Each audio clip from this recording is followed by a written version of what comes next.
Chicago. After midnight, 47 floors above the street, the city still breathes. Office towers hold their light like they hold their secrets, behind glass, behind closed doors, behind the careful language of people who have learned to say everything except what they mean. The cleaning cart moves slowly down the hallway. A woman pushes it, unhurried. Invisible, the furniture is invisible. The way the ventilation system is invisible. Present, unnoticed. Part of the building itself. She stops outside a conference room. Not because something is wrong, because something is right. On the chair beside the door, a document, left behind. Pages of careful, expensive language about a deal worth billions. She picks it up, reads 3 lines, and understands something that no one on the 47th floor has been able to see. She sets it down, pushes the cart hand forward, but her hands have stopped it moving. Part 1. What the Trash Can Know, Section 1. She had a master's degree in linguistics, and she was cleaning someone else's trash at midnight. Those 2 facts had lived together in her chest for 15 months. Tonight, they were about to collide. Chicago, October. The city loud 47 floors below. Up here, just the hum of the ventilation system, the occasional elevator ping, and Maya Collins pushing a cart with a squeaky left wheel down a hallway that cost more per square foot than her apartment. She knew this floor the way you know a place you've spent too much time in. The spot near the conference room, where the carpet buckled slightly. The corner office third from the end where the motion set on sard light was too sensitive. The window at the north end where, on clear nights, you could see all the way to the lake. She never stopped to look at the view, not because it wasn't beautiful, because it wasn't hers. That was the rule she'd made for herself a long time ago. You can be in the room. You just can't pretend the room belongs to you. She moved efficiently, methodically. Empty the bin, wipe the surface, straighten the chair. Next office.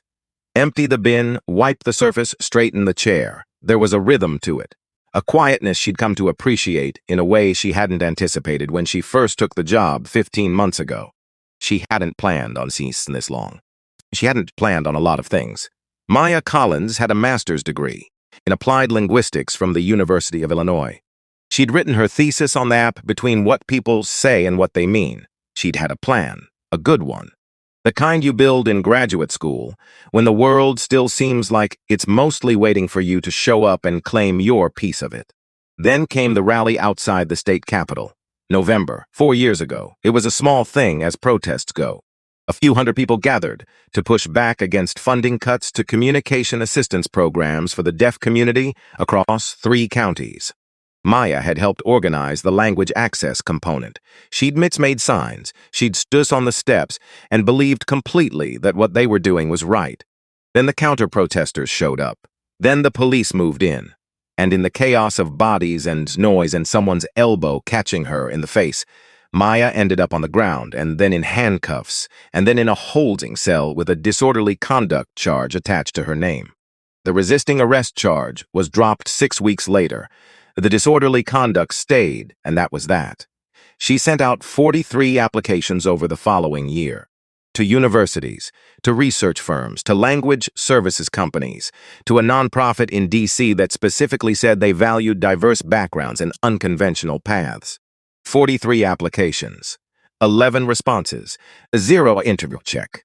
Always the background check, a little box that had to be checked. A little explanation that had to be given, and by then the email had already gone cold. She stopped explaining after a while. She found the cleaning job through a staffing agency. It paid enough. The hours suited her because nights were quieter, and she slept better during the day anyway. And there was something almost meditative about moving through empty offices, about cleaning up after people who didn't know she existed. She told herself it was temporary. Every month for 15 months, she told herself that. Sections 2. The trash can outside the main conference room was heavier than usual that night. She pulled it out, tied off the bag, and that's when she saw it. A stack of documents, not thrown away. Just left. On the chichirist the door. Like someone had walked out in a hurry and forgotten them entirely. She almost left them alone. She should have left them alone. But Maya Collins had a habit she couldn't shake. If she spotted text on a page, some part of her brain would catch on it the way a nail catches on fabric. Involuntary, inconvenient. not her business. Top page had a heading in bold. Allegheny Industrial. Partnership Framework Proposal. Draft 4. She moved to set it on the conference table, where someone might find it in the morning. And then she saw the second page. And she stopped. She wasn't supposed to read it. She knew that. She stood there in the empty conference room at 11:49 on a Tuesday night, cart parked in the hallway, and read the opening section of a business proposal meant for people who made more in a month than she made in a year. It wasn't the content that stopped her. It was the tone. There's a way people in certain industries learn to write. Clean, formal, technically precise. The words are all correct. The grammar is flawless. But underneath the surface of those perfectly assembled sentences, there's a posture, an assumption. The proposal opened by outlining Caldwell and Reed's market position. Then it described what the partnership would mean for Allegheny Industrial. Then it laid out the terms. On paper, it looked like an offer between equals. It didn't read like one. Every sentence that described what Allegheny would bring to the table also carried a quiet suggestion that Caldwell was doing them a favor by asking. The language was subtle, calibrated, the kind of thing you wouldn't notice unless you'd spent years studying the distance between what language says and what it does. Maya noticed. She set the document down, picked it back up, set it down again, because this wasn't her problem. This was a negotiation between two companies, and she was the woman who emptied their trash. She needed to finish the floor and go home and stop standing here reading documents that had nothing to do with her. Except she'd heard them in the conference room last week. Not the words, just the shape of the conversation. Tense to short. Someone saying the word Pittsburgh in the way you say a word when it's become a problem. She'd heard that tone before in this building. Things going wrong tended to sound the same regardless of the details. She put the documents back on the chair, exactly where she'd found them, and she pushed her cart to the next office. She did not think about it for the rest of the shift. That was what she told herself on the elevator down. On the bus home, the city sliding past the dark window, she thought about it the entire way. Her apartment was 11 blocks from the bus stop, third floor of a building that had good bones and bad plumbing. She sat at her kitchen table with a glass of water and her notebook. She'd kept that notebook since graduate school. Not a journal, just a place for language observations, phrases, structures, ways certain words carried weight that their dictionary definitions didn't account for. Her thesis advisor had called it a gift. Her mother called it a curse because it meant Maya could never let a thing be a thing without pulling it apart first. She wrote, proposal language distances the reader from equality, not aggressive, soft. The condescension that doesn't know it's condescension. They've probably written it that way 100 times, and it always worked. They assume it will work again. She put the pen down, then picked it up. Warren Briggs, Allegheny, built the company himself. Started in the mills, third-generation Pittsburgh, the kind of man who can hear a false handshake in the first line of a letter. She put the pen down again, closed the notebook, turned off the light, and lay in bed for 2 hours not sleeping. Section 3. She went back the next night and the night after that. The documents were gone. Everything was normal. The floor got cleaned. The bins got emptied. The motion sensor light in the corner office blinked to life when she walked past and went dark again when she moved on. Normal. And then it was Tuesday again. 1 week later, 11:51 p.m. She was in the small conference room, the one they used for calls, not presentations. Glass table, 4 chairs, a phone unit in the center with a row of buttons along the side. She was wiping down the table when the phone rang. Not an internal line, the outside number, direct access. She looked at it. It rang again. The room was empty. The floor was empty. The nearest security desk was on 44, 6 floors down. It rang a third time. She had a rule about this. About not answering phones that weren't hers. About not touching things that had nothing to do with her.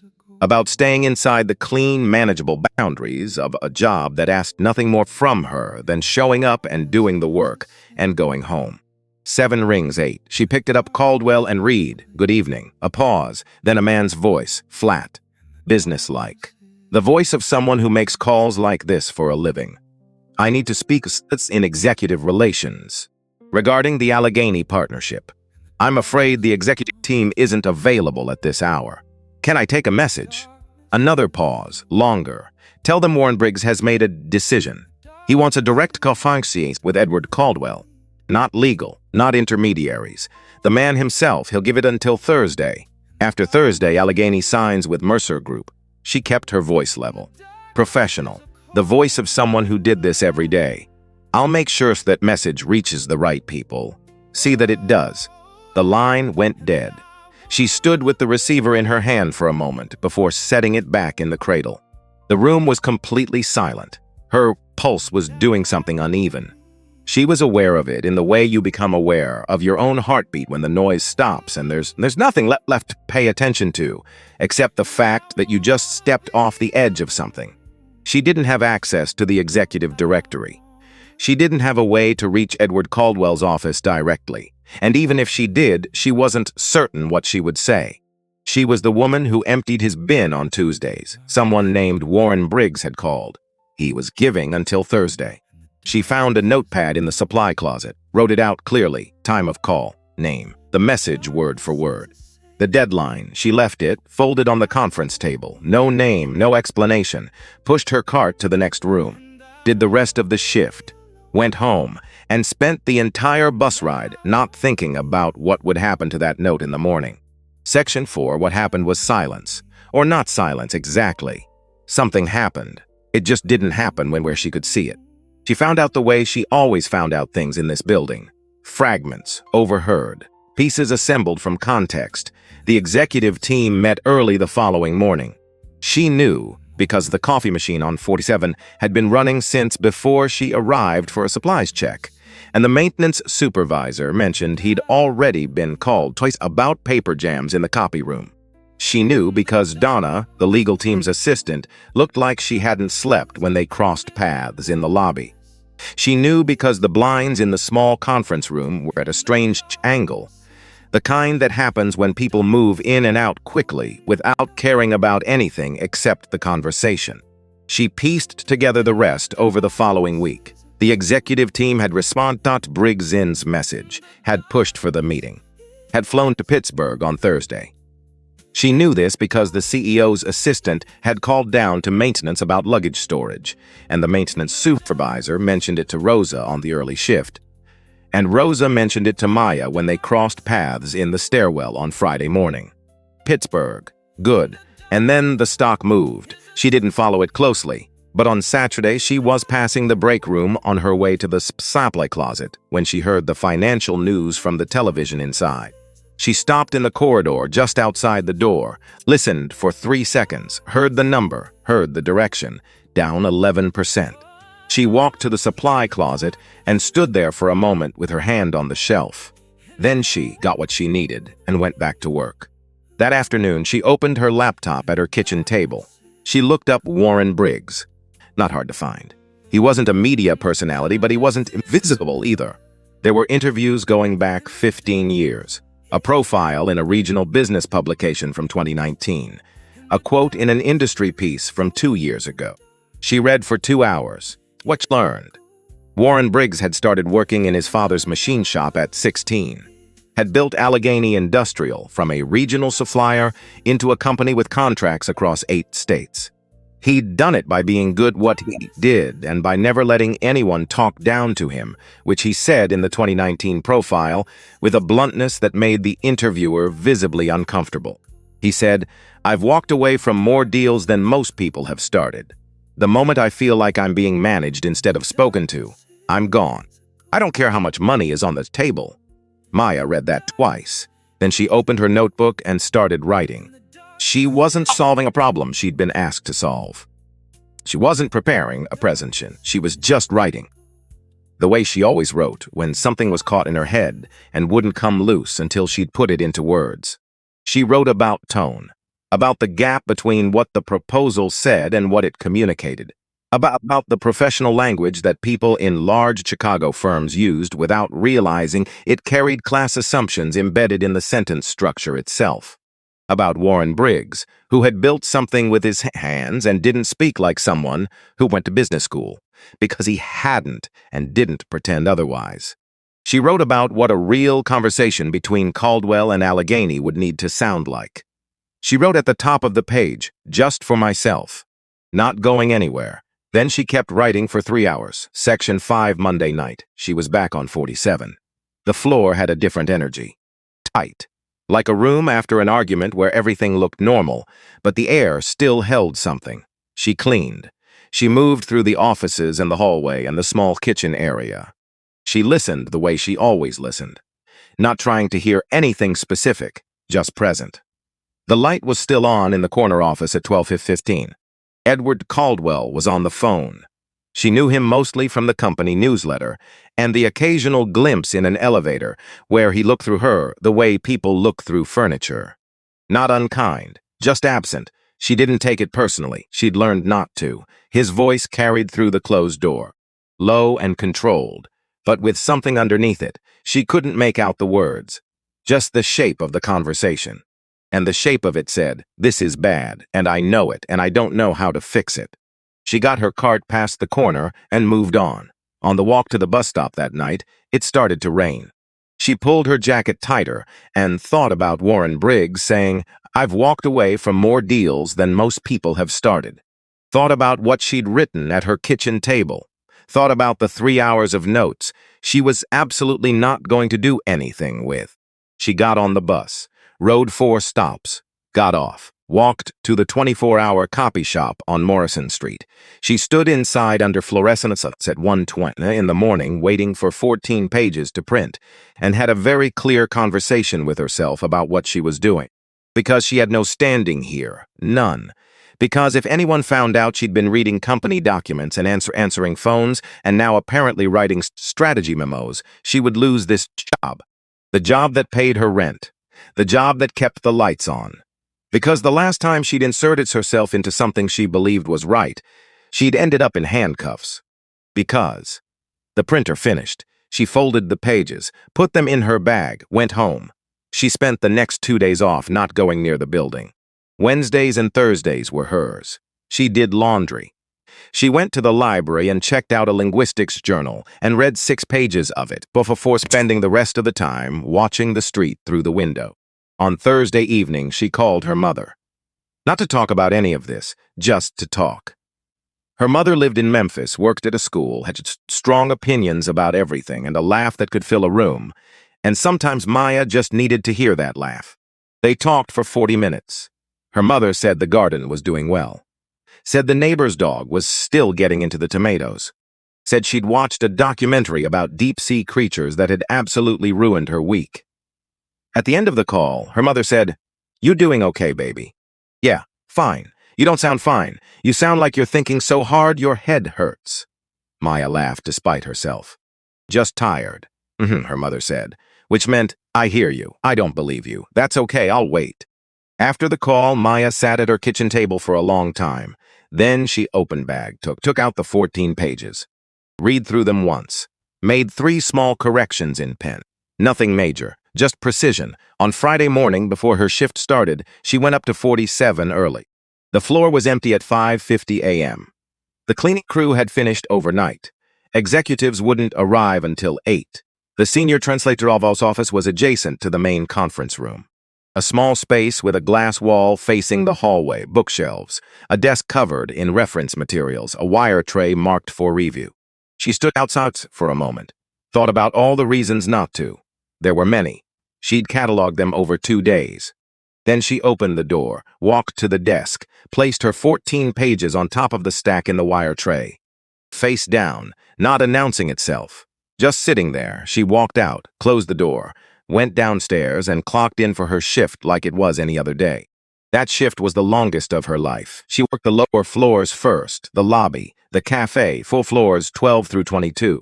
She was aware of everything, the position of her hands, the sound of the cart, the way her face felt neutral when inside it was doing something considerably less composed. She passed the translator's office 4 times before 10 p.m. First time empty, second time, a man inside, reading. Coffee in hand, she kept moving. Third time, he had something in front of him on the desk, face up. Her 14 pages. She didn't stop, kept her pace even. But she saw it in the half second she had. He was reading them. Fourth time, the pages had moved to a different stack on his desk. Not the wire tray, not the bin. The left side. the one he kept for things he was actively working with. She pushed her cart around the corner and stood in the hallway, with her eyes closed for exactly 4 seconds. Then she opened her eyes, straightened up, pushed the cart to the next office, did the rest of her shift, went home, and told herself firmly that what happened next was entirely out of her hands, which was true, and which did not stop her, 3 days later, from standing in the corridor outside the break room and hearing the financial news through the open door. Down another 9%.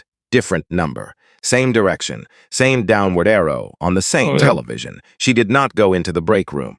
She went straight to the supply closet, collected what she needed for the floor, and took the service stairs up. The executive floor was different that night. Lights still on in offices that were usually dark by 10. A voice she didn't recognize behind a closed door. And Edward Caldwell's office. Light on, door a quarter-inch open. She came around at 12:15 and heard him through that sliver of open door.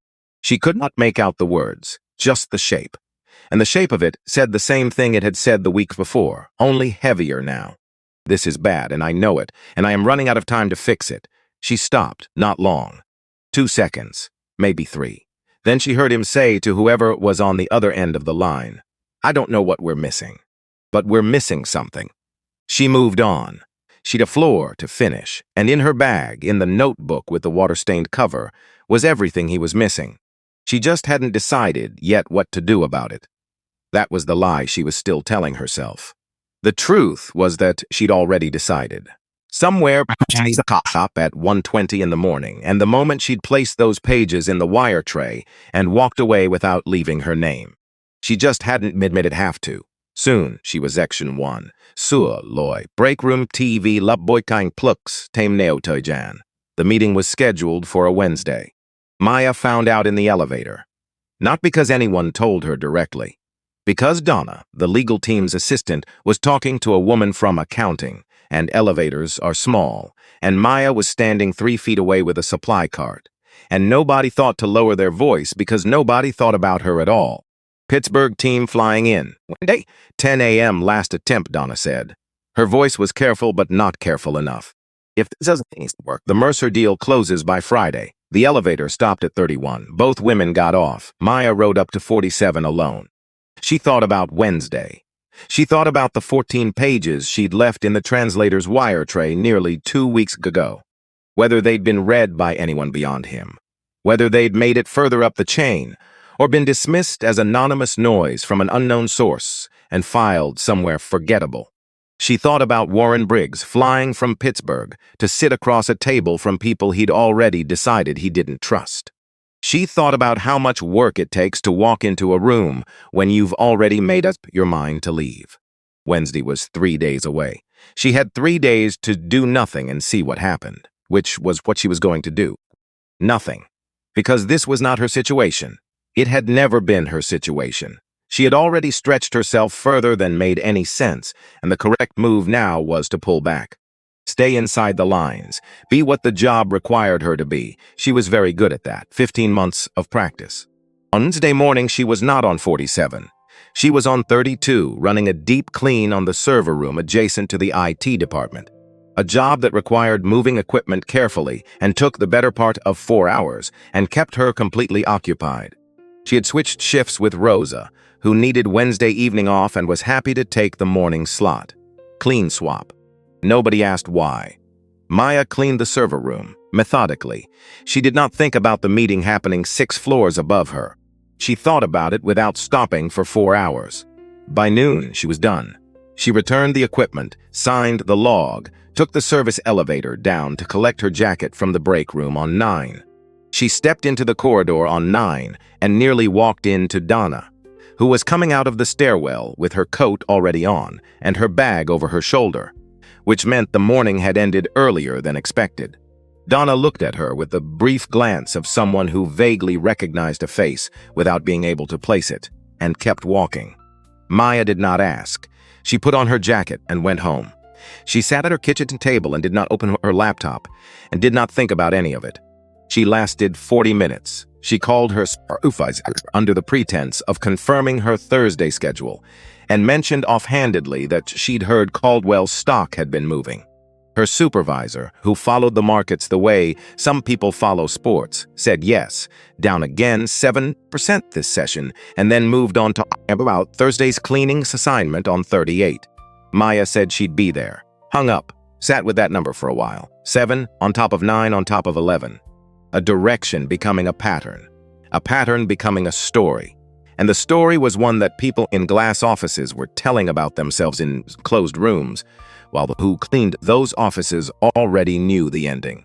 She closed her eyes, stayed at the kitchen table for a long time. Then she went to bed at 4 in the afternoon and stared at the ceiling until it got dark. Section 2, she was called in the next morning. Not by her supervisor, by a name she didn't recognize at first. Patricia Wills, the message said. Executive Administrative Coordinator, floor 47. Maya stared at her phone for a full minute. Then she called back. Patricia Wills had a voice like someone who had been scheduling other people's crises for 20 years and had stopped being surprised by any of it. She said Mr. Caldwell would like to meet with you at your earliest convenience. She said it's the way you say something when earliest convenience means today. And she said 2 p.m. with a question mark that was not actually a question. Maya said yes. She hung up and sat on the edge of her bed. Then she stood up. Then she sat back down. Then she stood up again and went to the closet and stood in front of it for a long moment. She was not dressed for a meeting on 47. She put on the dark gray blazer she'd bought 3 years ago for a job interview that led nowhere. Pressed it with the iron she kept on the top shelf. It still fit. Just. She left 40 minutes early because the bus was unpredictable, and she refused to be late to the meeting where she would either be fired formally or have a conversation that led to being fired later. Patricia Wills was exactly what her voice suggested. Silver-haired, measured, the calm that comes not from ease but from having absorbed more chaos than most people ever see. She met Maya at the elevator and walked her to the corner office without small talk, which Maya appreciated more than she could express. The corner office looked different when there were people in it. Edward Caldwell was standing near the window when she walked in, not behind the desk, looking at something on a tablet that he set face down when she entered. He was taller than she'd registered from 15 months of peripheral glimpses. He gestured to the chair across from his desk. She sat. He had a folder in front of him. Thin. He didn't open it right away. He looked at her the way peoples look at someone they were recalibrating their understanding of. Not unkind, just adjusting. I'm going to be direct, he said. I'd prefer that, she said. Something shifted slightly in his expression. A recognition, maybe, of someone who meant what they said. We know about the note on the conference table. 3 weeks ago. The message from Warren Briggs. He paused. We found the document in the translation office. She didn't say anything. You left off both anonymously, he said, which tells me something. I didn't have a way to reach you directly. You could have told someone on staff. I'm the night cleaning staff, she said. Who would I have told, and why would they have listened? He didn't that, which was itself an answer. He opened the folder. Inside was the first page of her 14-page document. Did you write this? Yes. All of it? Yes. He looked at the page, then at her. You have a master's degree in applied linguistics. From Illinois, yes. And you've been on the night cleaning staff here for 15 months. Correct. The words sat between them. He didn't push it. She didn't apologize for it. They both understood what it meant, and neither of them had an easy way through it, so they left it where it was. The document identified things our translation team missed, he said. Things our legal team missed. Things I missed. He said this evenly, without performance. The Wednesday meeting did not go the way we needed it to, I know. You saw the stock. Yes. He almost smiled. Almost. We have a narrow window. Briggs hasn't signed with Mercer yet. His office indicated there might be one more conversation possible, but it would need to be substantively different from what we've done before. He tapped the first page. Your document explains what we've been doing wrong. It doesn't tell me how to fix it. No, she said. I didn't think that was my place, and now... She looked at him steadily. That depends on what you're asking. He leaned back. I'm asking if you'd be willing to consult on this. Informally, to start. Review our communications with Allegheny. Help us understand what we keep getting wrong. Informally, she repeated. To start, he said again. She was quiet. Here was the thing she'd known was coming ever since she'd placed those pages in the wire tray and walked out without her name. The offer that sounded like opportunity and was actually something else. She had spent 4 years learning what informal meant in rooms like this. Informal meant useful but deniable. Informal meant they'd take what she knew and give her nothing back except the satisfaction of having helped. Informal meant the moment the situation resolved or turned sideways, she had never officially been part of it. She knew what informal meant. "I'm not interested in informal," she said. He looked at her. "If what I know is valuable enough to bring me through the front door," she said, "then it's valuable enough to make official. A real role, real access to the relevant documents, real authority to make recommendations, not suggestions that cycle through 3 layers of approval before anyone acts." A pause. "You have a disorderly conduct charge on your record," he said. "I'm aware of what's on my record. It creates complications with HR. I imagine a lot of things about this conversation create complications with HR." He looked at her for a long moment. She did not look away. "I'll need some time," he said. "I'm not going anywhere," she said. She stood. "I'm on the night shift. You know where to find me." She walked out. She got to the elevator, pressed the button. Her hands were trembling slightly. Just her hands, just a little. The elevator came. She got in. She allowed herself exactly 1 floor of controlled terror. Then she put her face back together. Section 3 he called 4 days later. The stock had dropped another 4% overnight. Mercer Group had issued a public statement about being in active discussions with Allegheny Industrial. The financial press had started asking questions that didn't have comfortable answers. Patricia Wills left a voicemail. 2 words. He agreed. The role was not precisely what she'd asked for. It was close. Official title: Communication Consultant, Cross-Divisional Partnerships, Access to Relevant Documents. A reporting line that went technically to the VP of Strategy, though Patricia had made clear in a quiet aside that Edward would be personally involved in anything touching Allegheny. The office was in the basement. Level B1. She stood in the doorway the first morning and looked at it without expression. No window, industrial pipes running along the ceiling. A desk that had been moved from somewhere else, still bearing a sticker on the side panel that read surplus. Do not disca. 2 chairs that didn't match. A computer that was not new, but when she turned on it worked. Slowly, but it worked. She had 2 personnel slots approved. She could hire from within the company, subject to HR review, which meant subject to delays, and the particular resistance of people who had not been consulted about a decision they felt they should have been consulted about. She already knew who she wanted. She kept the surplus desk exactly as it was, sticker and all. She was not sentimental about furniture, but she understood the value of remembering where something started. Section 4, Theo Arden worked in the mailroom on 6. She had noticed him months ago in the way she noticed things, quietly, without making it apparent. He was 42, she'd confirmed through the company directory once she had badge access to it. He had a face that gave very little away and hands that were always occupied, sorting, stacking, moving with the efficiency of someone who had done fickle work for most of his life. She had heard him on the phone once. Not unusual. Except the call had been in some tongues that wasn't English, and when she'd listened more carefully from the supply corridor adjacent to the mailroom, she realized it wasn't a regional accent she was hearing. It was a different language entirely. She'd looked it up afterward, the cadence of it, the vowel patterns. She'd found a company newsletter piece from 3 years ago, one of those generic profiles they ran on long-term employees. The paragraph on Theo said he'd been with Caldwell and Reed for 6 years, that he liked fishing, that he volunteered at a community center on weekends. It did not say what he knew that nobody had thought to ask about. Nobody ever asked the man in the mailroom. She went down to 6 on her 2nd day in the new role. He was at the sorting table. He looked up Sue when she came in. "You're the one from the news," he said. "I don't work in the news," she said. "I work here. There's a piece on the business channel about the Allegheny situation. Anonymous source. But went back to sorting. It's you." She filed that away for later. "I have 2 slots to fill. I'm building a small team, communications work. Understanding not just what people say, but what they mean, the context underneath the words." He kept sorting. "You want me for that. I want you for that. I work in the mailroom. I know. No degree in anything relevant. I know that, too. He stopped sorting, looked at her directly. I grew up in Harlan County, moved here when I was 20. I know how people talk when they think nobody important is listening. I know what it sounds like when a man says one thing and means something else underneath it. I know the difference between a handshake that's a greeting and one that's a warning.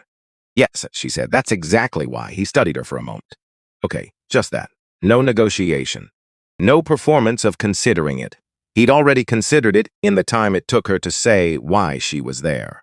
Roberta Finch required a different kind of conversation, not because Roberta resisted, because Roberta was 55 years old and had spent 18 years being described by every supervisor she'd ever had as extremely competent and thoroughly reliable, which in the language of corporate evaluations means your work is excellent, and we have no intention of ever rethinking your role. She had been at Caldwell and Reed since before most of the current executive team had joined, executive administrative assistant to a senior partner. She managed his calendar, handled his correspondence, processed an enormous volume of sensitive material daily with complete accuracy and no fanfare. Maya had requested a meeting. Roberta had agreed with the slightly puzzled manner of someone who had not been asked for a professional meeting, as opposed to being tasked with organizing one in quite some time. They sat in a small conference room on 12, just the two of them. Maya said what she was building and what she needed. Said she'd reviewed the Allegheny correspondence files and found something that deserved attention. Several of the most significant communication failures over the past year had actually been identified in internal email threads, flagged carefully, in precise, well-worded notes by Roberta and responded to with thank you for your input every time. Roberta looked at her hands, then at Maya. You read the threads. I had access to the relevant files. Yes, I flagged those in February, Roberta said. Her voice was very even. And again in April. I know, a long pause. What would the role actually involve? Roberta said. Reading everything. Understanding the legal and contractual language underneath what's being communicated. Finding where the two things separate from each other. Maya paused. You've been doing this for 18 years without anyone acknowledging it. I'd like to change that. Roberta looked at her for a moment that stretched in a way that felt significant. I'll need to give 2 weeks to my current supervisor, she said. That's fine. He'll make it unpleasant. I'll handle that. Roberta nodded once, the nod of a woman who had been patient for a very long time and had decided that patience had run its course. HR was not pleased. The meeting with the HR director lasted 43 minutes. It consisted largely of variations on these candidates don't meet the standard qualifications for positions at this level. Each time, Maya asked which specific qualification was required and why it was required, and whether there was documented evidence that requiring it had produced better outcomes for the company. By the end of the meeting, nobody had said yes, but nobody had said no either. In HR language, that was yes with extra steps and a waiting period. Theo and Roberta started the following Monday. Their titles were lower than Maya had wanted. Their salaries were lower than they deserved. The HR director had been explicit. Future expansion of the department would be subject to review. The timeline for that review would be determined by demonstrated results. And the definition of demonstrated results would be established by people in offices with windows. Maya thanked him for his time and went back to the office with no windows and got to work. Parp Section 5, Sualoi. Temnio Tejantwang Kwangkik Pittsburgh, Din Van Fong Bifa, Lams Raw Victor Foreshadow. The first 3 weeks were quiet in the way that hard work is quiet. They went through everything, every piece of Allegheny correspondence going back 14 months, every proposal draft, every call summary, every email chain. Theo read for tone, not the words themselves, but what lived underneath them.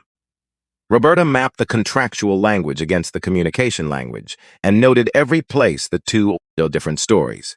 Maya tracked the pattern of where the gap between what was being said and what was being understood had started and how it had widened over time. It was like watching a crack form in a wall, slow, almost imperceptible in any single sentence, but consistent. The same structural failure showing up in different words across more than a year of correspondence.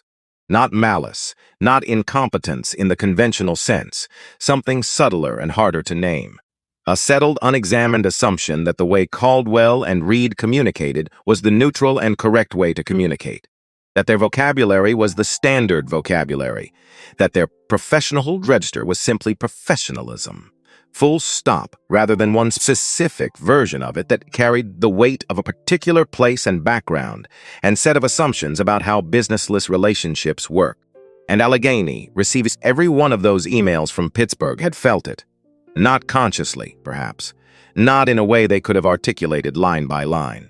But in the accumulated effect of 14 months of correspondence that always placed Caldwell slightly above and Allegheny slightly below. Even when the word said otherwise. Especially when the word said otherwise. Warren Briggs had built Allegheny with his hands and his father's hands before him. And he knew, at a level beneath analysis, that the people writing those emails did not actually understand what that meant. Maya wrote it up as a 15-page report, sent it to Edward at the end of the third week. He read it overnight and called her at 7 the next morning. No preamble. "This is it," he said. "This is what we've been missing, yes. We need to get this in front of Briggs immediately." "Not yet," she said, a pause. "Why not?" "Because sending him a report about what we got wrong is still us talking at him. He doesn't want its explanation of our failures. He wants evidence that we heard him." She paused. "Let me draft the communication." He was quiet for a moment. "All right." She drafted for 3 days. Theo read every version and made notes in the margins, not on the content, but on the register. The places where the language drifted back toward the old patterns without anyone intending it to. Roberta checked every contractual reference and flagged 2 places where the phrasing made commitments the legal team would need to review before anything went out. They fixed both. The final draft was 4 paragraphs, simple language, direct acknowledgement without excessive apology. The kind of letter you write when you understand that the person reading it doesn't want a performance of remorse. They want evidence that something actually changed. Edward sent it to Briggs on a Thursday morning. Briggs responded Friday afternoon. 2 sentences. "I read it. Call me Monday." That should have been the moment things eased. It wasn't. Monday came. The call with Briggs lasted 40 minutes and went better than anything in the previous 14 months. Briggs was cautious, not warm, but present, asking questions instead of making statements, engaging with the substance rather than managing the relationship from behind a wall of formality. A follow-up meeting was scheduled, Pittsburgh again. This time Maya was going. She was on her way to the elevator to confirm the logistics when Victor Lane stepped in beside her. She knew who he was. 59. The kind of man who wore his authority visibly, not aggressively, just constantly, the way some people never take off a watch that cost more than it needed to. He glanced at her badge, at her face, then at her badge again a half-second longer than necessary. "You're the new consultant," he said. "That's right. Communications. Cross-divisional partnerships. Yes." He nodded it slowly. "Interesting background for the role." He said it's the way you say something when you mean its opposite but want deniability. She looked at the elevator doors. "I think so too." He said nothing else, but when she stepped off at 47, she did not hear the doors close immediately. A beat passed, then 2, then the mechanical sound of them sliding shut. She did not turn around, but she noted it. Filed it. In the same place, she filed everything that didn't yet have a name, but felt like it would need one later. Pittsburgh was on Thursday.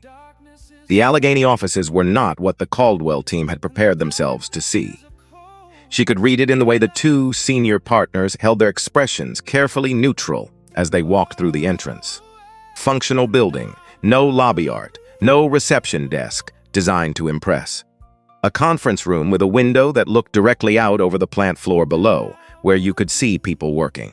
Machines running, actual things being made by people who showed up every day and made them.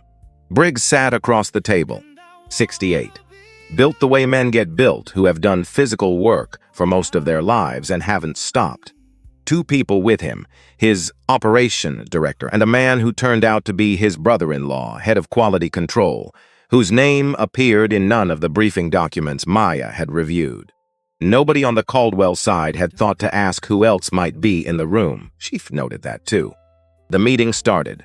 The senior partner from Caldwell, Gerald, began with the prepared remarks that Maya had revised twice. He delivered them well. And for the first 8 minutes, Briggs listened, genuinely, at first. Then something in his face shifted, just slightly, just enough for her to catch it. Gerald had moved off the prepared remarks and back into his natural register, the one that felt comfortable to him. Professional, measured. The fluency of someone who had spent 30 years in rooms exactly like this one, with people who all spoke the same way. Briggs' jaw tightened, almost imperceptibly. But there, she watched it happen in real time. The moment the room changed. But then the careful work of 3 weeks began to unravel at the edge, because the language had drifted back to where it always drifted when nobody was watching it. She made a decision. She leaned forward slightly and said, clearly but without volume, "Mr. Briggs, what you built out there." She nodded toward the window, the plant floor below. "My grandfather worked a floor like that. 31 years. The room went still. Briggs looked at her. "He used to say the worst thing in a room wasn't disagreement," she said. "It was people who didn't know they were looking down." Nobody spoke. Briggs looked at her for a long moment, then at Gerald, then back at her. "That's the first honest thing anyone from your company has said to me in 14 months, he said. Gerald started to respond. Briggs held up one hand. Not aggressive, just final. Let her finish. She didn't have a prepared speech. Which was, she would think later, exactly why it worked. She said what she knew, what 3 weeks of reading had shown her, what Theo had helped her understand about the language of N from places like Harlan County, Pittsburgh. What they meant when they used certain words and what they heard when certain other words were used back at them. What Roberta had found in the contractual language, what 14 months of correspondence had accumulated into. She said it plainly, without architecture, without the polished syntax that had been getting in the way of every conversation between these two companies for over a year. When she finished, the room was quiet. Then Briggs had said, "What's your actual role here?" "Communications consultant." He looked at Gerald. "You brought the right person." It was not technically a compliment to Gerald. Everyone in the room understood that, including Gerald. On the flight back to Chicago, Gerald sat across the aisle from her. He didn't speak for most of the flight. Then, around 40 minutes from O'Hare, he said, "That thing about your grandfather." She looked over. "Was it true?" "Yes," she said. He nodded slowly, looked out the window. "I grew up in Evanston," he said. "My father's was a professor." Another pause. "I've never actually been inside a plant like that before today." She didn't say anything. "Does it show?" he asked. "To Warren Briggs," she said. "Yes." He nodded again, the nod of a man recalibrating something he'd been certain about for a long time. 3 days after they landed back in Chicago, she arrived at her office at 7:30 in the morning and found the door not fully closed. She always closed it fully. She pushed it open and stood in the doorway, files scattered across the floor, drawers pulled open and left that way. Her personal laptop, kept in the bottom drawer, was gone. On the wall above the desk in thick red marker, "Go back to cleaning." She stood there, just stood. Not fear, exactly, or not only fear. The particular exhaustion of being told again to return to where you came from by someone else who assumed that where you came from was lesser. She had felt that before. In 43 rejection emails, in 15 months of being present on a floorboard, nobody registered her presence. She was tired of it. She was not going to let it move her. She walked in, bent down, picked up the first file, set it on the desk, picked up the next. Theo arrived at 8, stopped in the door. Maya. "I know," she said. "Close the door, then help me." He closed the door, and he helped her. Security filed a report. The corridor for B1 was unavailable. A gap in the recording system, cause listed as under investigation. Her laptop was not recovered. Edward Caldwell came down that afternoon. She heard the elevator and looked up, and there he was, standing in the doorway of the basement office for the first time, looking at the room and the wall and Maya sitting at her desk with her files reorganized and her screen on. He looked at the words on the wall for a long time without speaking. "This is my building," he said, more to himself than to her. "I know," she said. "I want to move you to know." He looked at her. "I'm not moving," she said. "If I move, whoever did this wins. I'm staying here, but I need full access to the internal communications archive. Everything related to Allegheny and everything related to executive-level correspondence for the past 14 months. You'll look a long look. Have it by noon," he said. He left. She turned back to her screen. She had work to do, and she had the beginning of a theory about who had been in this office. She intended to prove it. Saloy, Teamok Tojan Neodo Part 3, Lamdraw Timeline Bayongu. She didn't go directly at Victor Lane. That would have felt satisfying for about 10 minutes and been useless in every way that mattered. You don't accuse a man like Victor of anything without evidence that can't be argued around. He'd been at Caldwell and Reed for 20 years. He had relationships. He had institutional memory. He had, she suspected, allies on the board who would close ranks around him the moment he was threatened. Not out of loyalty exactly, but out of the instinct that people in power have to protect the structures that keep them there. She needed to be certain, and then she needed to be irrefutable. 3 weeks had passed since the office was broken into. She had used every day of them. The first 4 days, she and Theo and Roberta built the trap. 5 versions of an internal briefing document about current state of the Allegheny situation. Each version was structurally identical, same length, same formatting, same information, except for one detail in each version, small, specific, embedded in a way that looked entirely natural. A proposed meeting format, a scheduling preference, a particular phrasing choice in the summary section. Nothing that would read as unusual to someone scanning the document. Everything that would function as a fingerprint if the document left the building. Each version went to a different subset of people with executive-level access. Victor's version described a proposed structure for the next Briggs conversation that existed in no other version and had not been discussed in any meeting prior to distribution. They distributed on a Tuesday. Maya told no one outside the 3 of them what she was doing. Not Edward. Not Patricia Wills. She was not ready to involve Edward until she had something that couldn't be dismissed as speculation from a woman who had been in the role for 6 weeks and had a visible interest in establishing herself as essential. She waited. On the 7th day after distribution, an industry newsletter that covered mid-market partnerships ran a short piece on the Allegheny negotiations.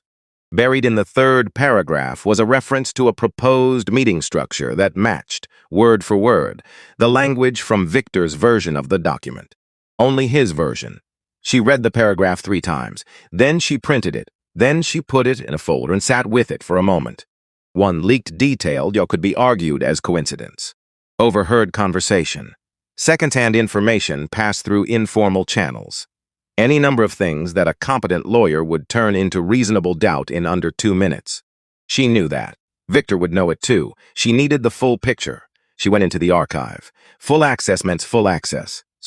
Every internal communication related to Allegheny for 14 months. Every email chain. Every meeting summary. Every draft that had been revised and every version that had been discarded. She pulled all of it, and she and Theo and Roberta divided it into 3 sections, and they read. It took 9 days. What they found was not one leak. It was a pattern so consistent it had its own rhythm. Over 11 months, every time the Allegheny negotiations reached a genuinely sensitive point. A moment where Caldwell's position was unclear, where Briggs's intentions were ambiguous, where the deal could have gone either way. Something had found its way out, to the press, to a competitor, to people who had no documented reason to know what they suddenly knew, and the timing. Always within 40 hours of a specific category of internal meeting, strategy sessions. The ones that happened at the executive level before information was distributed downward. The ones that Victor attended, every single time. She laid it out the way her thesis advisor had taught her to present complex findings. Not dramatically. Not with editorializing. Just the facts in sequence, the pattern made visible. The evidence organized so that anyone reading it would arrive at the same conclusion she had. Not because she'd told them what to conclude, but because the evidence pointed only one direction. She sent it to Edward at 11:04 on a Friday night.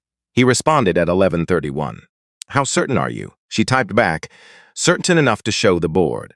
4 minutes passed. Then, "Board meeting Monday, 8 a.m. Be there." She set her phone down on the desk, looked at the wall above her. The red marker words were gone.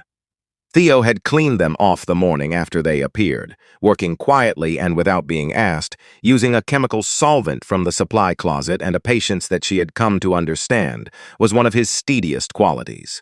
But she remembered exactly where the letters had been, the height of them. the pressure behind the hand that wrote them. Go back to cleaning. She picked up her phone again. Set an alarm for 6 a.m. She had a weekend. She intended to use every hour of it. Section 2. She wore the gray blazer, same one. Pressed the night before, hung on the back of the bathroom door so the steam from the shower would work out the creases. She stood in front of the mirror at 6:40 in the morning and looked at herself. Not for a pep talk. She wasn't that kind of person. She didn't rehearse things in mirrors or repeat affirmations to herself about strength and readiness. She just looked. 34 years old, a face that had learned over time not to show everything it was thinking. Hands that had cleaned other people's offices for 15 months and before, that had spent years learning to understand the space between what language says and what it does. She picked up her bag, walked out, caught the bus. The boardroom on 47 was the formal one, the one with the long table that's 16 and the view of the lake through floor-to-ceiling glass that made the whole city look like it belonged to whoever was sitting on the right side of it. She had cleaned this room 47 times. She knew the exact angle of afternoon light through those windows. She knew which chair wobbled slightly on the left rear leg and which section of carpet showed where from years of people standing in the same spot dump presentations. Walking in with a badge that said Communications Consultant and a seat at the table was a different experience than she'd expected. Not triumphant, not cinematic, just strange in the way it's strange to see a familiar place from an unfamiliar angle. The board filed in at 8 sharp, 9 members, plus Edward, plus Patricia Wills at the side table with a notepad and the focused alertness of someone who recorded everything and trusted nothing would be remembered correctly afterward. Victor Lane came in last. He was good. She had to acknowledge that. His face was composed, professionally grave in exactly the right proportion. The expression of a man who has heard there's something serious on the agenda and is appropriately concerned without having anything personally to answer for. He took a seat 3 positions from the far end. She was 4 positions from the other end. They did not look at each other. Edward opened the meeting. Concise. The board had been informed there was a matter of significant urgency related to the Allegheny partnership and to certain internal communications. He was turning the floor to his communications consultant to present her findings. No preamble, no softening, no context setting that might blunt what's coming. She appreciated that. She stood. She did not use notes. The documentation in front of every board member, printed, organized by date and category, tabbed with numbered dividers. She had assembled it herself. Theo had verified the sequencing twice. Roberta had reviewed every piece of legal language in the supporting materials and flagged 2 places where the original phrasing was technically accurate but open to reinterpretation. Both had been corrected. She started at the beginning, not with accusation, with pattern. Over the past 11 months, she said there have been 17 instances where sensitive internal information about the Allegheny negotiations reached parties outside this company. The press, a competing firm. Individuals with no document access to the relevant communications. She paused. Let that number sit. I've documented each instance, the type of information that was exposed, the timing, the external channel through which it appeared, and the internal meetings and communications that preceded each exposure by 48 hours or less. She turned to the first tab, and she walked them through it, calmly, without performance. The way she'd been trained to present complex findings, let the evidence do the work. Remove every obstacle between the data and the understanding of it. Trust that clarity is more persuasive than drama. She spoke for 24 minutes. Nobody interrupted. Not even Victor, especially not Victor. When she finished, the room was quiet in the way rooms get quiet when something has been said that changes the air. Eleanor Cross, the board chair, 64, silver-haired, the kind of precise and unhurried intelligence that made people forget to be careful around her, looked at the documentation in front of her. Mrs. Collins, she said, the pattern you've identified. Your conclusion is that these exposures originated from within the company's executive leadership. The evidence points to communications originating from or passing through specific internal distribution layer, Maya said. Consistently, over 11 months.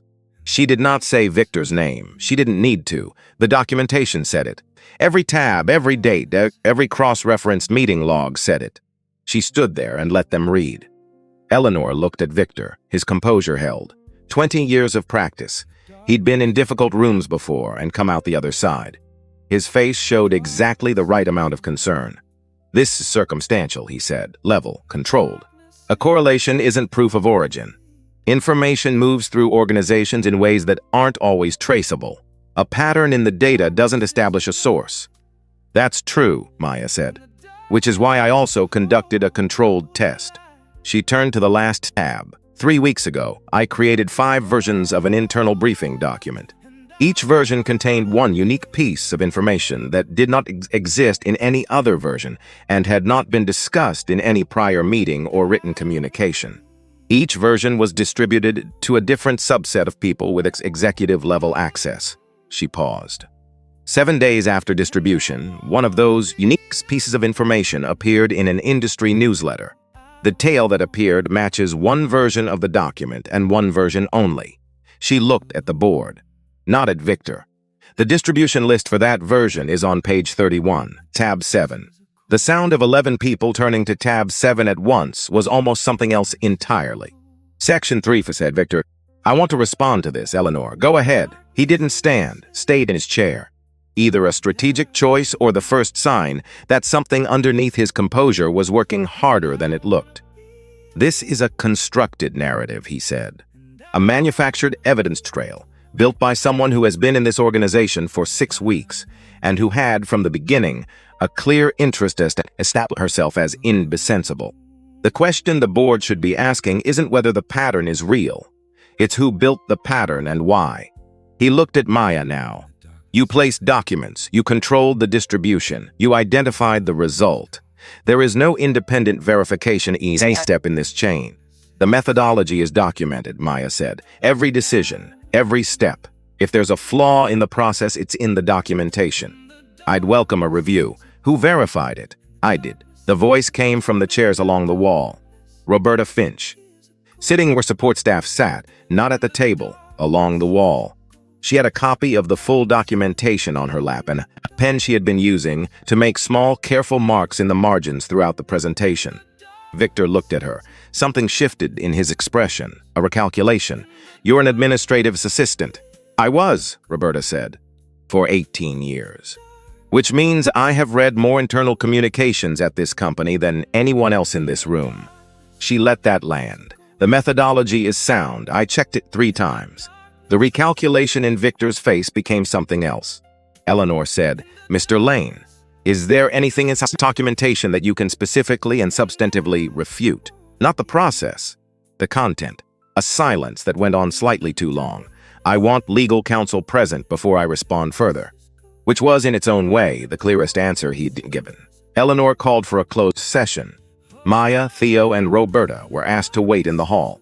They sat in the chairs along the corridor wall. The same chairs Maya had walked past 100 times with a cleaning cart, and they waited. Theo had brought coffee in paper cups from the cart on 32. He handed her one without being asked. She held it, didn't drink it. Roberta sat with her documentation in her lap and her pen still in her hand, making a final note on something. You okay? Theo asked. Ask me when the door opens, Maya said. They waited. The door opened at 11:18. Eleanor Cross came out first, looked at Maya directly. We'd like you to come back in, she said. Section 4, Victor Lane was suspended pending a full investigation. His access badge was deactivated before the meeting formally concluded. The external consulting firm he'd been channeling information through was referred to the legal team.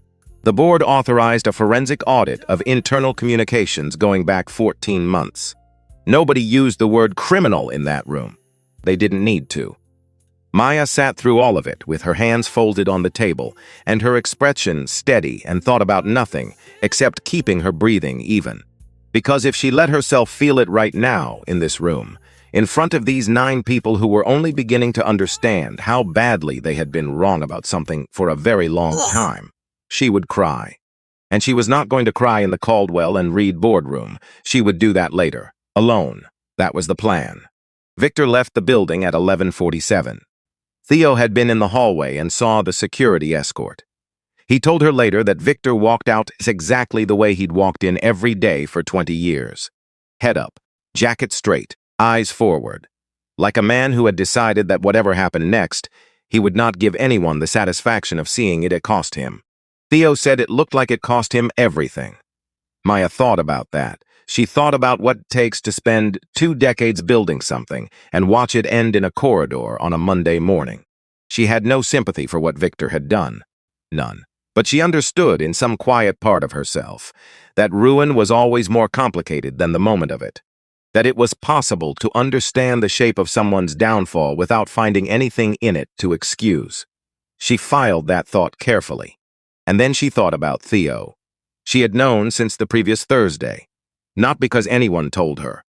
Because she was Maya Collins, and she noticed things that other people didn't think to look for. 3 weeks earlier, while going through the archive, she had found a small inconsistency in the way one section of the correspondence files had been organized. A thread that had been accessed and refiled in a slightly different sequence than it had been in before. She checked the access log. Theo's credentials, 8 months ago, before she'd come to B1, before any of this had a name. She had sat with that for 4 days before she did anything about it. She found him in the break room on 6 that afternoon. The floor was mostly empty. The boardroom meeting had pulled attention upward, and the afternoon hadn't settled yet. Just Theo, a cup of coffee, and the small television in the corner that nobody was watching. She sat across from him. He knew before she said anything. She could see it in the way his hands went still around the cup. In the way he looked at her and didn't look away, which was its own kind of acknowledgement. 1 email, he said. Before she opened her mouth, 8 months ago, before any of this existed. He looked at the table. Victor came to me. Said he needed to understand the internal documentation routing for a strategic review he was conducting. Asked if I could flag any unusual correspondence patterns. He paused. I sent him 1 thread. 1. A week later, I understood enough to know I didn't want to understand more. So I stopped. Maya was quiet. I could have come forward, he said. I know that, yes. I was scared. Simple. No decoration. I've been here 6 years. I have a daughter starting college next year. I didn't know who to tell or whether telling would make everything worse for me and change nothing else. He looked at her then. When you came down to the mailroom, I thought maybe this was a way to make it right without having to say it out loud first. She looked at him for a long time. This was the part she hadn't been able to script. The documentation and the evidence trail and the boardroom presentation had not prepared her for this particular moment. The person she'd chosen, who had been inside the thing from the beginning, who had also, in the end, chosen to come with her and work alongside her and help her find the truth of something he was partially responsible for obscuring. Both things were true at once. She thought about what justice actually meant, stripped of the version that was really just punishment with better posture. She thought about a linguist she'd read in her 2nd year of graduate school, who had spent her career studying how communities rebuild trust after rupture, who had written that the difference between accountability and destruction was whether you gave people a path forward or simply removed the one they were already on. I'm not going to report what you told me, she said. He looked up. Not because it doesn't matter, she said. Because you made one decision out of fear, and then you stopped. And then when I came to you, you came with me. That's not nothing, Theo. He was holding something very carefully. She could see it. I need you to tell me one thing, she said. Honestly, is there anything else? Anything that exists that I don't know about yet? No, he said, I swear to you. She looked at him, measuring. Not the words, but the person behind them. Then she nodded. The Briggs follow-up is Thursday, she said. I need you prepped on the Allegheny operations language by Wednesday afternoon. She stood up and walked out. He didn't say thank you. She was glad. Thank you would have been far too small for what had just happened in that break room on 6. 3 Section 5 Vietlite Zai Hun. She met with Edward the following morning, not in his office. A small conference room on 14. Patricia had booked it. Neutral ground, Maya suspected, chosen deliberately by someone who understood that certain scenes needed a room that didn't belong to either person having it. A room where neither side had the advantage of familiar territory. Edward was already there when she arrived, no jacket. Coffee in front of him that he hadn't touched. He looked like a man who had spent the night sitting with something heavy and hadn't yet found a way to put it down. Not defeated, just tired in the specific way of someone who has seen something clearly for the first time and is still adjusting to the new shape of it. She sat down across from him. He didn't open with pleasantries. She appreciated that. "Before Thursday," he said. "Before Briggs. I want to talk about what comes next. Not for the company, for you." She waited. "The board wants to expand your department," he said. "Real budget, real headcount. Not 2 slots processed through HR on a 6-week delay while 3 different people decided whether a mailroom employee and an administrative assistant constituted an appropriate hire for a communications role." He said this with a flatness that suggested he had already had words with someone about that process. "They've also authorized a formal statement. Public acknowledgement of what you found and how. They believe it addresses the investor confidence issue directly and gets ahead of whatever story Victor's attorneys are going to start telling. Does it need to be public? They think it helps. Then make the statement," she said. "I don't need to be in it." He looked at her. "You're not interested in the recognition. I'm interested in the department having what it needs to do the work correctly," she said. "The recognition is a separate matter. If the statement helps the company stabilize, make the statement. Just don't make me the story instead of the work. The work is what matters. The work is what lasts." He studied her for a moment. Then he nodded, slowly, like a man filing something away under a category he hadn't had a name for until just now. He turned his coffee cup on the table, not drinking it, just turning it, the small, absent gesture of someone organizing thoughts before trusting them to words. "I built this company over 30 years, he said, not looking at her, looking at the cup. "Started with 2 people in a converted warehouse in Bridgeport. I was 29 years old, and I had more certainty than I had any right to. I knew exactly what I was building, exactly why, and I was completely sure that if I worked hard enough and made the right decisions, I'd build something worth keeping." He paused. "Somewhere in the middle of it, I stopped questioning whether I was building it right. I got too focused on the building itself to look clearly at what it was becoming." Another pause, longer. "The structures I put in place made sense to me because they matched how I thought things should work. And I stopped noticing that how I thought things should work wasn't neutral. It was just mine." She didn't say anything. She had spent years learning that the most important thing you could do when someone was finally telling the truth was leave enough space for them to finish it. "My father worked a stamping plant in Gary for 34 years, he said. He knew everything about how that operation actually ran, where the inefficiencies were, what was going to break down before it broke down, what the real problems were versus the problems that looked urgent but weren't." He looked at his hands. Foremen with half his experience came to him with questions, took his answers upstairs, and put their names on the solutions. He never complained about it. He just kept showing up and knowing things and watching other people get credit for understanding what he'd explained to them. He finally looked at her directly. He used to say the worst thing about that wasn't being overlooked. He said you could make your peace with being overlooked. The worst thing was keep making the same fixable mistakes year after year because nobody in a position to fix them was actually listening to the people who could see them. The waste of it. Not just for him, for everyone. The room was quiet. Outside the window, 14 floors up, the city moved the way it always moved. Continuous. Unbothered. The same streets and buildings and traffic patterns that had been there the morning. Maya had pressed her cleaning cart against the wall of the 47th floor hallway and listened to the shape of a crisis through a half-open door. "I built an organization that would have overlooked him," Edwards said. "Not because I wanted to, but because I stopped asking whether what felt natural to me was actually working, or just working for people who were already like me." He held her gaze. "You've been in this building for 15 months. I didn't know your name until 3 weeks ago. That's not an accident, and it's not an oversight. It's a system doing exactly what I designed it to do, whether I meant to design it that way or not." She looked at him steadily. There was something in his face she recognized. Not guilt exactly. Guilt was simpler and easier to manage than this. This was something older and less comfortable.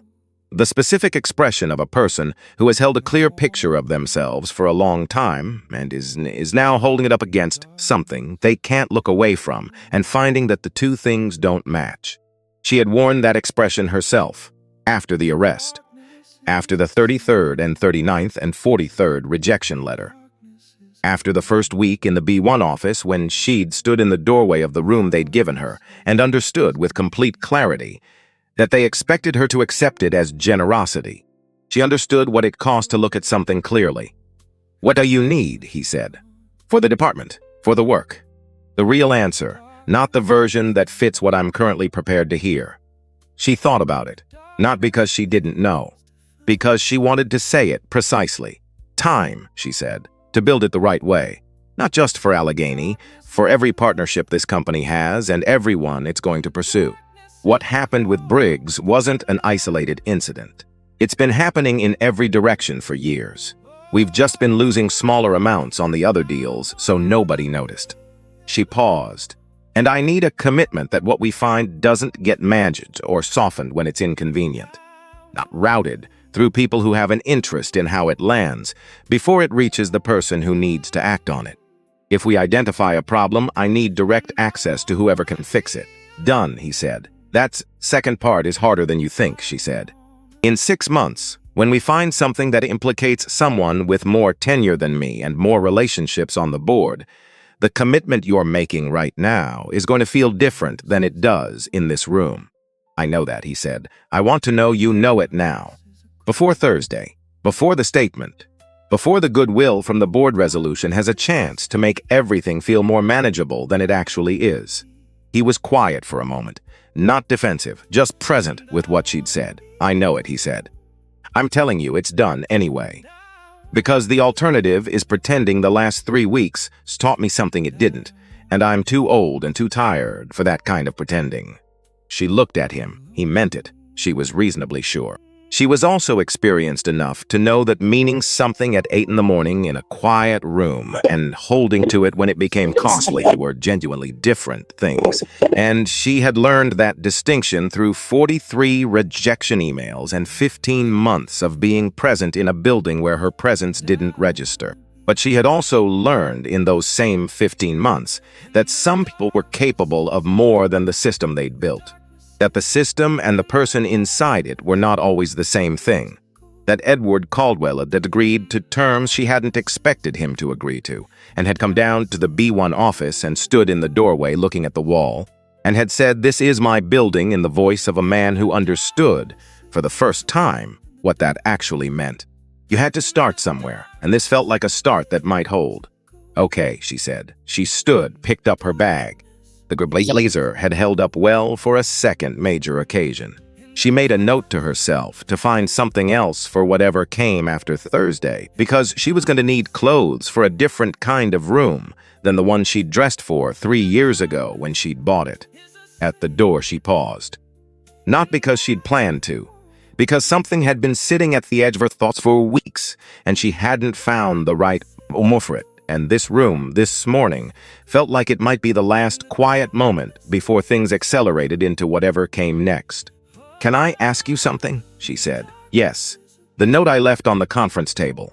The morning after I took the call from Briggs's office." She leaned slightly against the doorframe. Not casual exactly, just no longer at full attention. "What did you think when you read it? Not what you did with it afterward, what you actually thought in the moment." He was quiet. Really quiet. The kind that means a person is giving a question the consideration it actually deserves, rather than reaching for the nearest sufficient answer and moving on. "I thought someone in this building was paying attention," he said finally, "to something important. Something I should have known about and didn't." He paused, and my first feeling was relief. It lasted about 30 seconds before I understood what the relief meant. That I was relieved because someone had caught something I'd missed. In my own company. About a negotiation I was supposed to be leading. He looked at the window. The relief was real, and so was the embarrassment underneath it. Because if someone on the night cleaning staff knew that Briggs had given us a deadline, and I didn't, that's not a gap in communication. That's a gap in how I'd built the whole operation. She listened. "I told myself it was an anomaly," he said. That the note was from someone with an unusual background who happened to be in the right place at the right time. A one-off. He looked back at her, and then your document showed up on Trevor's desk, and we started trace back, and I realized it wasn't a one-off at all. You'd been there for 15 months, paying attention for 15 months. And the only reason I didn't know was because I'd designed a company where the information you had no legitimate channel to reach me. The room had held that for a moment. Your document, he said, the 14 pages. Trevor brought it to me the morning after he found it. He said he didn't know who wrote it, but it was the clearest analysis of the Allegheny problem he'd seen. He paused. I read it twice before my first meeting. And I thought, whoever wrote this understands something about how communication actually works that nobody on my team has been able to articulate in 14 months of trying. Another pause. And then we found out it was you. And I had to sit with the fact that the person who understood it best had been cleaning my office every Tuesday night for over a year. Maya looked at him. She thought about Tuesday nights, about the corner office with the light still on, about the shape of his voice through the half-open door, about 15 months of being present in a building that had never once asked her name. No, she said quietly. It isn't a small thing to sit with. No, he agreed, it isn't. She pushed off the door frame, straightened up. I'll see you Thursday, she said. She walked out. The hallway outside was empty. Morning light coming through the window at the far end. She stood in it for a moment, not moving, not performing stillness for anyone. There was no one to perform it for. Just standing in a hallway on the 14th floor of a building she had spent 15 months learning from the inside out, thinking about a note left on a conference table and 14-page zids in a wired tray and a phone ringing in an empty room at 11:51 on a Tuesday night. Small decisions made alone, in the dark, and what they had become. She took the stairs down, not because the elevator was slow, because she wanted the 2 minutes of movement and the sound of her own footsteps in the stairwell, and the sensation of descending through a building that she no longer needed to be invisible in. She had work to do, a department to build, a Thursday call to prepare for, a program to design that might, if it held, and if the commitment made in that small conference room proved to be the kind that survived contact with inconvenience, change the way this company listened to itself. Not a small thing, not a finished thing either, but hers, and for the first time in 4 years that was exactly enough.